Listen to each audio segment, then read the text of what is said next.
گناہگار جنت میں نہیں جا سکتا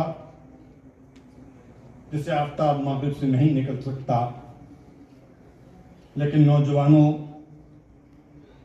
تعلیم ہوا میں اڑ سکتا ہے اگر اڑانے والا سلیمان ہو،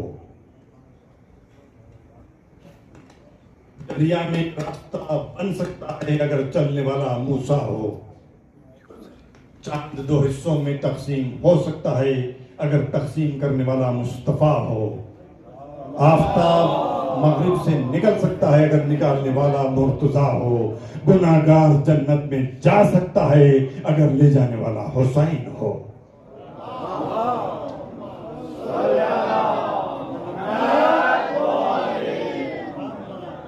لیکن دشمن ازا کی دشمنی سے غافل نہیں ہونا۔ ایک ہے عمل کا دشمن، ایک ہے عقیدے کا دشمن۔ عزیزان گرامی، پہلی محرم سے لے کر آج کی تاریخ تک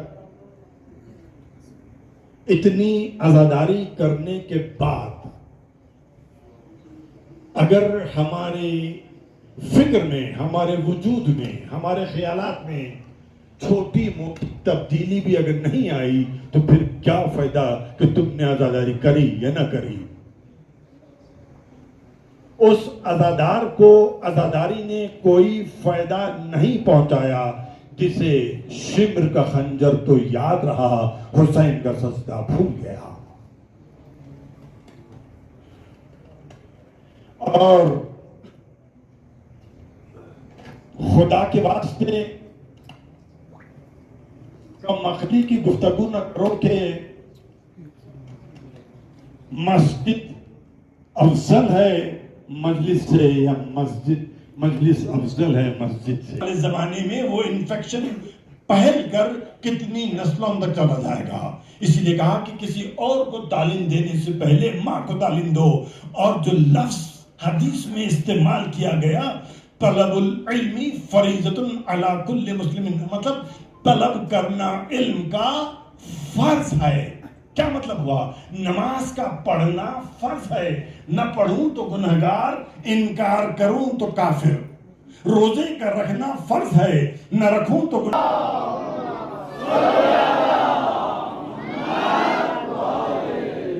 اتنی ساری مجلسیں ہوتی ہیں ہمارے پاس، پتہ نہیں ہم نے ہوش سنبھالنے کے بعد سے لے کر ابھی تک کتنی مجلسیں کی ہوگی، کسی نے حساب بھی نہیں رکھا ہوگا۔ اتنی ساری مجلسیں ہوتی ہیں، کہیں تو ایک مجلس کا موضوع یہ بھی ہو کہ آخر ہماری تنزلی کے اسباب کیا ہیں، دوسروں کے ترقی کے اسباب کیا ہیں۔ دنیا آگے بڑھ رہی ہے، ہم پیچھے کیوں ہیں؟ دنیا پڑھ رہی ہے، ہم جاہل کیوں ہیں؟ دنیا کھا رہی ہے، ہم بھوکے کیوں ہیں؟ دنیا اپنی ترقی یافتہ طریقے سے بنائی جانے والی عمارتوں سے بھی مطمئن نہیں ہے، ہم اپنی 200 برس پرانی حویلیوں کو دیکھ کر ابھی بھی مطمئن ہیں۔ ایسا خیال اگر کسی کے ذہن میں نہیں آتا ہے تو نہیں آنا چاہیے، اس لیے کہ حیات وہیں ہوتی ہے جہاں زمین میں رطوبت ہوتی ہے۔ بنجر زمین پر گھاس نہیں اگا کرتی۔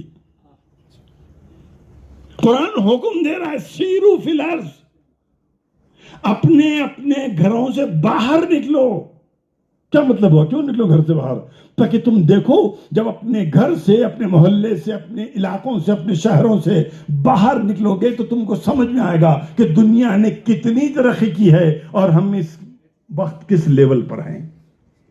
اور پھر زمین کی سیر کرا کر قرآن نے خاموش نہیں بٹھایا، اس کے بعد کہتا ہے اَفَيَنْظُرُونَ إِلَى السَّمَاءِ، زمین کی سیر کر لو تو آسمان کی طرف نظر اٹھا کر دیکھو کہ اللہ نے زمین اور آسمان کے درمیان کتنی نشانیاں بنائی ہیں۔ عزیزان گرامی، اللہ کا شکر ہے کہ اس نے ہم کو ایک ایسے در سے وابستہ، شکیات نماز، چاند نکلا کہ نہیں نکلا،